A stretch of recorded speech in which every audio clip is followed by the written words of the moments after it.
Master key number 2, the mastery of life. Beyond the pillars, we revisit the checkered floor,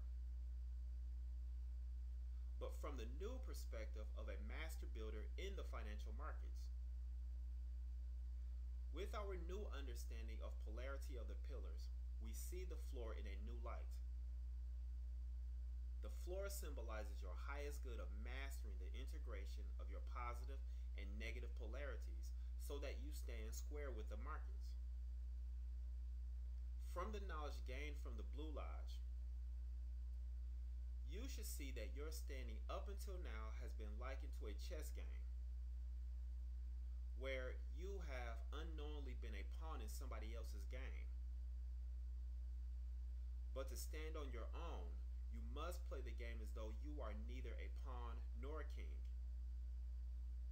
You must think in a manner as Mayor Amschel Rothschild thought when he made the following statement: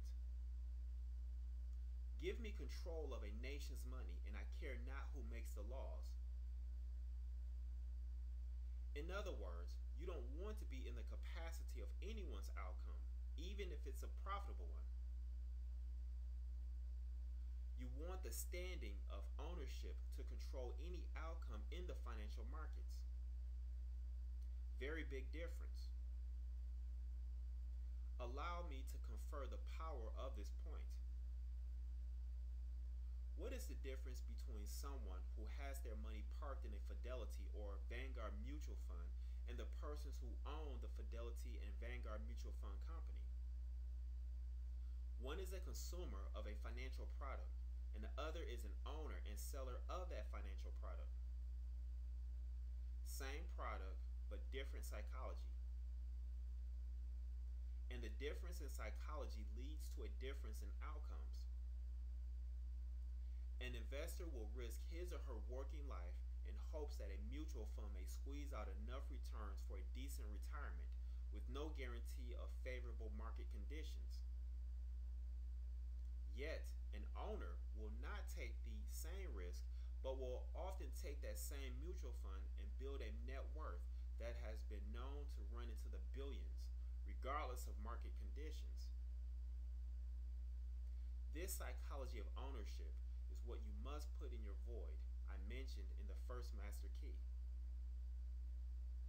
When you completely take ownership of this awareness and couple that knowledge of the material revealed in the Blue Lodge, you are in effect elevating to a higher level of financial consciousness. The attribute of this blending produces wisdom, or the ability to judge correctly and to follow the best course of action based on knowledge and understanding. So, what is the best course of action? Since we seek out a new life of our own choosing, we will build according to our own plans and design. That plan will be constructed according to your nature, but its lines and marks will be built around specific parameters such as when to enter the markets, when to exit with a profit, when to get out with a minimum amount of loss, how much money to allocate per opportunity, and the amount of money you are willing to risk per opportunity. These ideas make up the heavenly or spiritual dimension of your financial blueprint.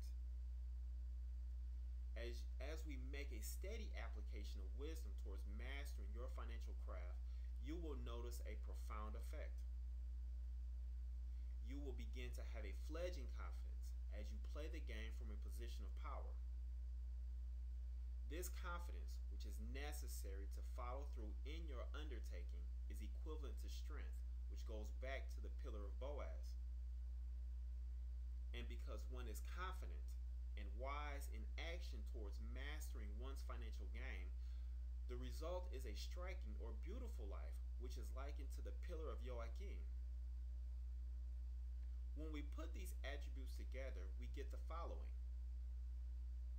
wisdom, which is Debar in Hebrew; strength, which is Az in Hebrew, and also the graphical representation for I; and beauty, which is Gomar in Hebrew. When you take the first letter from each Hebrew word, you get the English word dog. However, you must read Hebrew from right to left. So dog becomes God.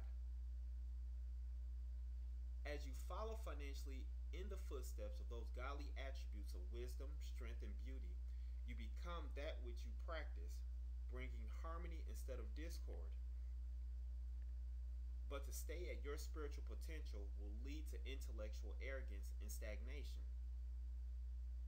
All forms of creation, especially financial, requires a spiritual or masculine element as well as a physical or feminine element,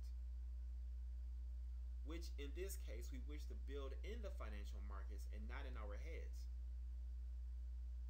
But unlike those who foolishly rush in headlong, we shall continue to apply wisdom to reach the best course of action so that we can be wise as a serpent yet harmless as a dove. And to do this, we look to the third master key.